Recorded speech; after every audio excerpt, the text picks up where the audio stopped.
Hey there, Global Village.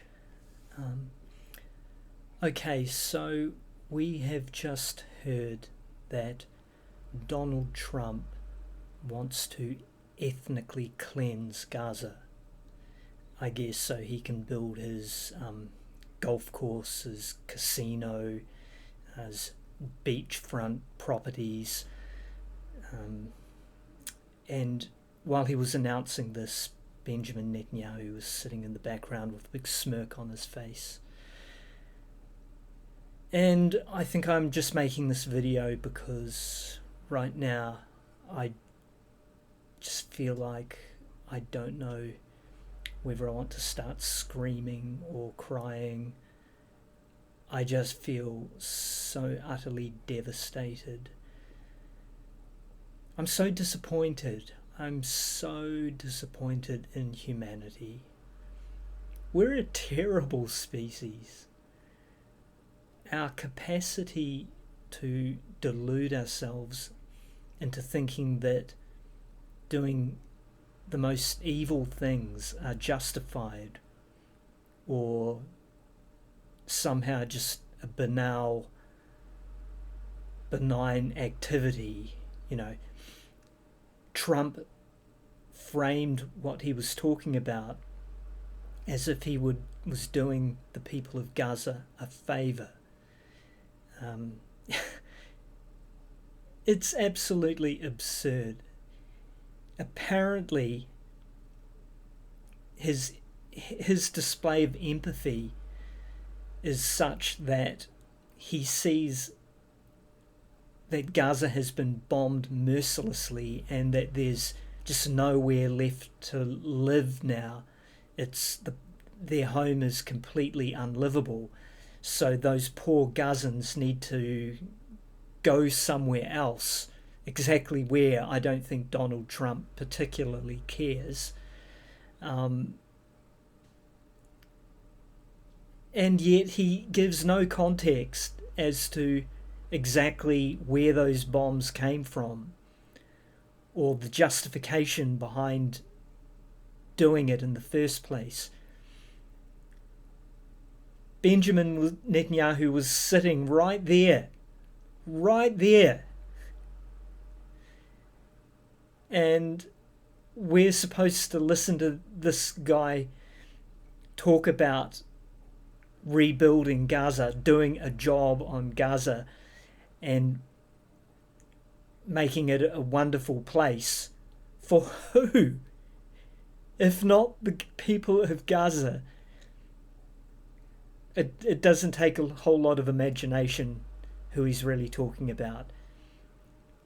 He's ostensibly talking about Americanized Jews who are all in on the Zionist project, and entrepreneurs willing to build their properties on the bones and bodies of the murdered and displaced Palestinian people.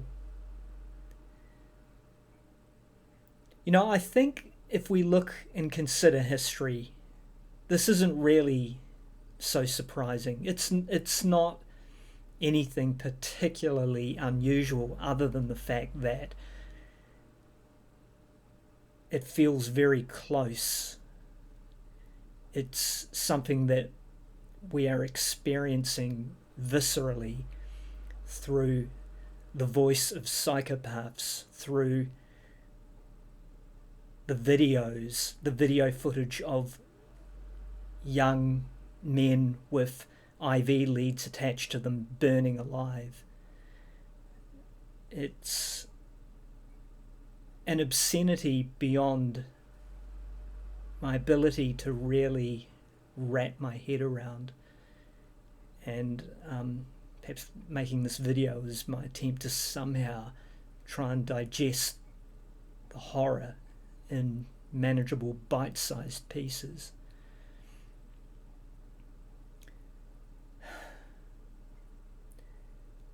I don't actually think this is going to happen, but what I am worried about is just how much worse things might yet get.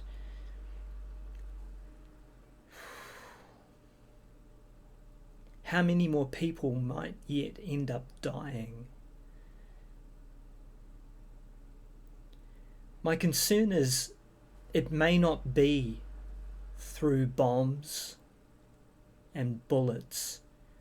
It may simply be through starvation and disease, people dying of thirst.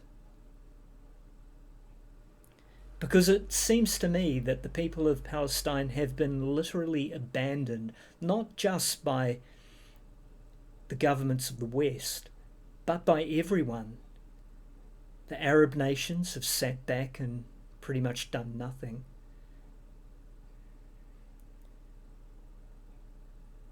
At the end of the day, everyone is just thinking of themselves. New Zealand's response to everything that's been happening in Gaza is a great example of that. As I alluded to in my last video, New Zealand remained completely silent about the atrocities right up until the moment that we were accused of in any way holding Israel accountable, even in the most mildest of fashions. No, we weren't. No, we weren't trying to hold them accountable in any shape or form.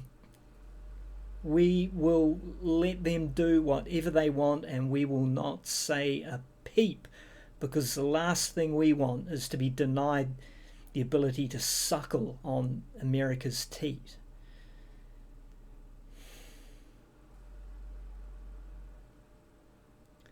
This is just a new kind of evil, and I'm not going to give up speaking out about it at every opportunity. I have actually written the first volume of a science fiction novel, and it was about halfway through writing the first volume that it became apparent to me that the overarching theme of this book needs to be to explore brutally and honestly the human condition in terms of our capacity to do truly heinous things to other people when the conditions are set up just right. And I think for me, writing this novel, which I predict to be a trilogy, it may even be longer than that, that my purpose of it is that I can leave behind a plea, a request to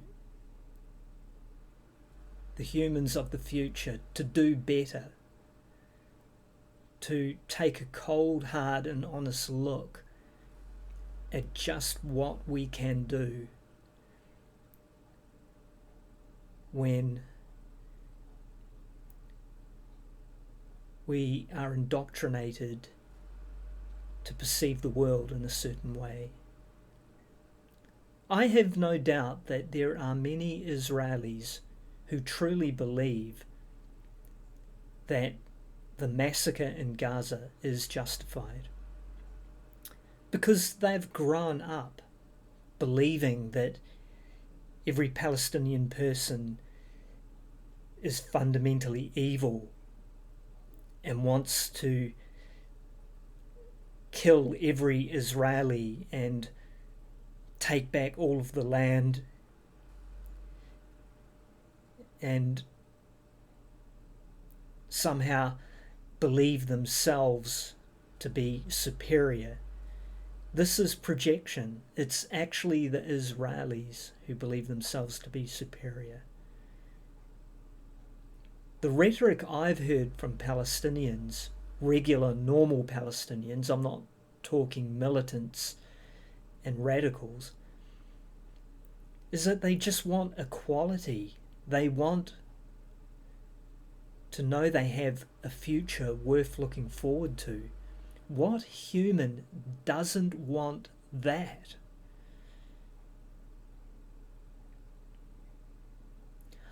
I remember when I first went overseas and did my first major travelling abroad, and how fascinating it was to be exposed to such a different culture to the one I had come to know here in New Zealand.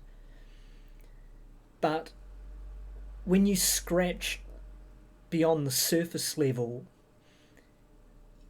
what you see are people that are basically more alike than they are different. We all want the same basic things. We want a sense of belonging, a sense of dignity, a sense of purpose and future. You know, I'll tell you this, when I met other people overseas and I was the foreigner, I was the outsider, I was treated so well, so kind. People were proud to share their culture, share their way of life, learn about a little bit about where I came from. They wanted to help. They wanted to show me where to go, where the youth hostel was.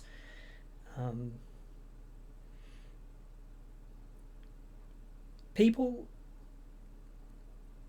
are only evil when we get confused about our relationship with other people. This tribalism shit has to end. It's insanity. Surely we need to evolve that shit out of ourselves, because it seems to be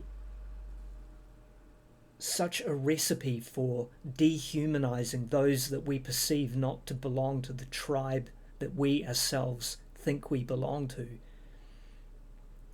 There is only one tribe. That's why I always start these videos with Global Village, because I sincerely see myself as a member of the Global Village. And I dream of a day when just maybe someone else on the other side of the world sees themselves as a member of that same village, and we can both acknowledge we belong to the same tribe, and that we are brothers and sisters, and that your life is equal to my life, and my life is equal to yours. Bendia.